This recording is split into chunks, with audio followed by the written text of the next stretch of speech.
We welcome to the program Greg Ellingson of the Edmonton Football Club. Let's bring him in. There he is, looking good as always. How you doing, Greg?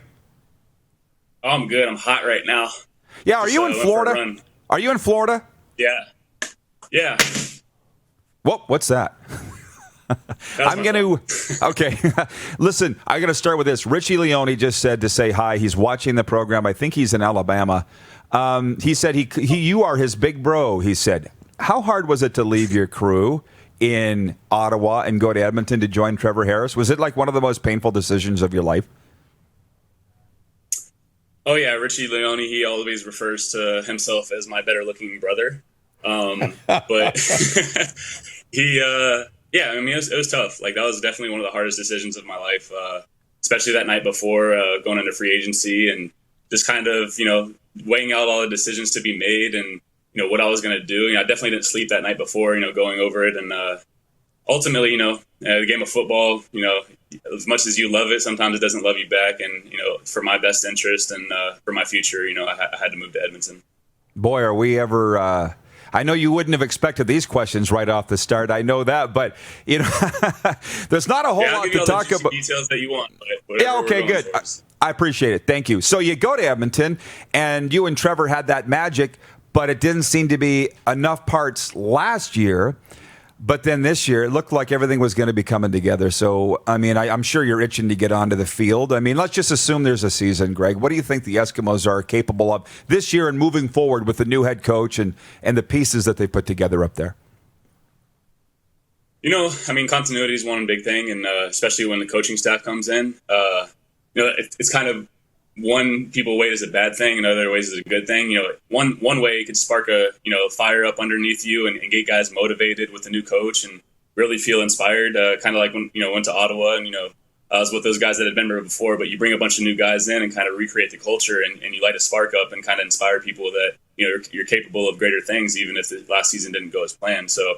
I don't know Scott personally, but I know coaches that have been underneath him. Jamie Elizondo, I know Moss has worked with him too. And you have guys that kind of work together and you know how they work and what they bring to the table. I've heard nothing but good things about him and how he attacks and strategies against defenses and, what he's going to go with and some of the plays, a little bit similar to what I've already ran before. But I was excited, I was ready. I still am ready. I've been ready. I always kind of pride myself on being prepared and being one of the hardest working guys in the off season so that when it comes to the season, camp seems pretty easy and I could just run around like a maniac. John Lynch here, Greg. What about the situation now? They're going to make a name change. Well, we're not asking about the Eskimos. We're not asking about that. Okay. No. Now, you mentioned Jamie Elizondo. I got to ask you this. We've had we've knocked heads in the past. I think you were on the field at walkthroughs when he was kicking me out of Red Blacks walkthroughs all the time, which is whatever. But you guys had such success there with him. And actually, I talked to the Rider DBs, and they're just like, they're running all over the field. They couldn't cover you guys with the Elizondo offense. And then he goes to Tampa Bay and did pretty well down there after he took over play calling from Mark Trestman. What is it about Jamie Elizondo that makes him such a good OC and hard to defend? One of the things I always respected about him is besides football, he was always a part of the mental aspect of things. Just believing in yourself and kind of that law of attraction. He was also a big into FBI books. I remember going into his office and he always had these interesting books that were about leadership and how you can get better. And he was very fundamental, especially with Trevor Harris, because he's very similar in that aspect of being mentally engaged and how you can better yourself on the field mentally when it comes to crucial situations and clutch time performances. So that you can meet those standards that you've set for yourself instead of, maybe falling short at some people in those high energy, high tense moments. Some people cramp up and, get tight and might not make the play that they're used to making. And they were both very big on that. We used to do little drills as an offensive group and, with this sheet that had all these arrows that were different colors, that go different directions. And you'd have to clap your hands as your mind's working and announce everything and say it verbally. And, something that's engaging and kind of brought our guys together. Things like that to make themselves better. Our guys, were a little hesitant, but at the end of the day, it brought our group tighter, and that paid off in the long run. It should be a great league this year. I mean, if we can get some football in the West, great teams in the West, I think it'll be very, very exciting. Oh, the West. I mean, after being there for a year, you could see the passion that the Western Conference has. Especially when it comes to like Labor Day and the rivalry between Calgary and Edmonton.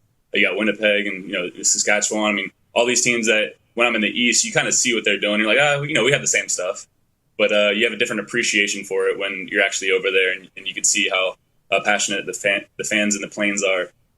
Yeah, I got to ask you that actually, Greg. It's a great question. You've been around the CFL long enough. Talk about games in the West versus games in the East, because the atmosphere is really good. I put Ottawa up against anywhere in TD Place Stadium. Montreal, when it's rocking, is great. Tim Hortons Field always sells out. But are the games themselves more intense? Did you get a sense that it was like almost a playoff game every week in the West Division? I can't really say that just because I'm a big believer that every game you're going to come into with an intensity that you're going to win and that you're going to put everything you practice every day. You go through the off season, obviously unfortunate times right now, but you go through every off season with the plans that you got 18 games to play, and that every one of those 18 matter just as much as the other. Maybe towards the end of the year, if you're already positioned to be at the top of your conference and might maybe have a position to fight for a bye week, that might be a little bit different when it comes to those things. But as far as game to day, going from conference from East to the West, it's the same to me. I mean, I guess you could look at it a little bit, and they used to hype it up when I was in the East, where you're going to a West team and it's going to be a tougher battle because those teams are supposedly better. But, in that sense, we took it as like we're underdogs. Like, oh, they think that the East team is just going to be easy to, run through and they're going to have an easy game. Well, to their surprise, we had a lot of success in the West just like we did the East. At the same time, when you're in the West, you're like, oh, man, we're going to battle these games because it's a Western opponent. And you have to, when it's one of those teams that you have to have that 2-point advantage on, that means that much more. That's right. You're right. There's only 18 cracks at it that you get. I totally get that for sure. By the way, as a Tampa kid, a Florida kid that you are, played at Florida International, when did it dawn on you these cold weather games in Canada are not going to be a lot of fun? You've survived and thrived, but you weren't used to playing games like that. What's your worst memory of it? Worst memory? I think that's why I'm so tolerable with the conditions now and just have fun and embrace it, was my first year up there when I was in Hamilton in the Grey Cup and Saskatchewan, actually. That week before, the Grey Cup game wasn't the worst of it. It was that week building up to it. I remember going out there and I was a Florida guy up there running through a blizzard pretty much. Like, the ball's traveling to me. There's so much snow. It's like 25 yards down the field. And I could barely see the ball coming through the white of the snow. And guys were getting frostbite on their hands because they just normally tape their hands up and their ankles up just like they normally do every week. But they don't take into account that the circulation in your hands are going to, they're going to get the I guess blood vessels are going to get smaller just because of the cold. And guys were having frostbite going into that Grey Cup game and, for weeks and months after, rehabilitating it. It was brutal. I think it hit minus 50 that week. And I know some of your guys got frostbite for sure. Jason in Red Deer's watching. He says, hey, Greg, mad respect for a great receiver. I especially loved watching the infamous Snow Angel. I mean, he was with the ESCA, Edmonton football team. What do you remember about doing the Snow Angel after the big play? Appreciate it, Jason. I guess that's one of those moments where you could say, all right, that Florida boy is definitely an honorary Canadian now, just because, I don't know, we're just having fun with it. And we were talking about how, I had those cold games before and we joked about it that leading week, like if we're going to play in that much snow. I mean, I remember running my routes and waggling downhill to the line of scrimmage and actually doing a little skip and smacking my cleats together so that the snow would come off, so that when I'm running my route, I felt like I could have more grip.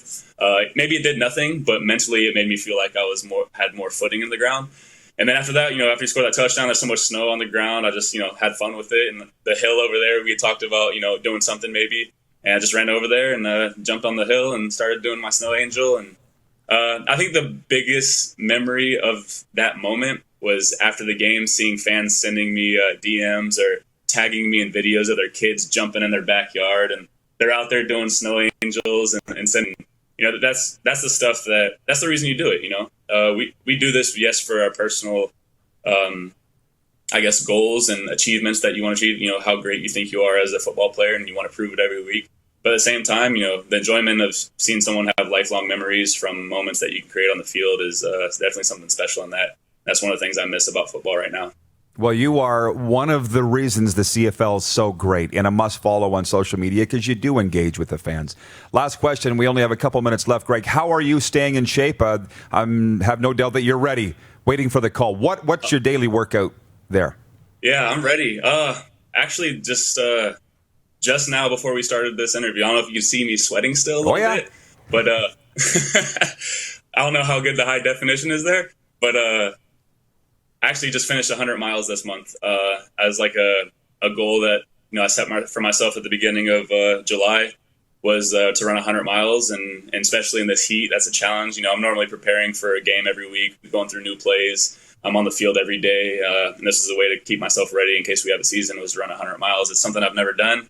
I also had like 8 other people, friends, and Chantel, who was one of our psychologists in Ottawa, she joined me on this, and I'm proud of everybody that finished it. And there's 8 people that can during this time when people aren't as active, to come together and do something like that was a lot of fun, actually. Well, good for you for using this time positively, obviously, and we knew that you would. And your career just paused. You got a lot of years left in you, and good ones, Greg. I can't wait to see you guys back together in Edmonton. So thanks for the time today. Stay safe, and again, hope to see you sooner than later. Oh, thanks for having me. Take care. Thanks, Greg. Greg Ellingson joining us from the Sunshine State, where he's ran 100 miles in the month of July. He will be ready to go. Look at this resume. Jacksonville Jaguars, 2011. New Orleans Voodoo, 2012.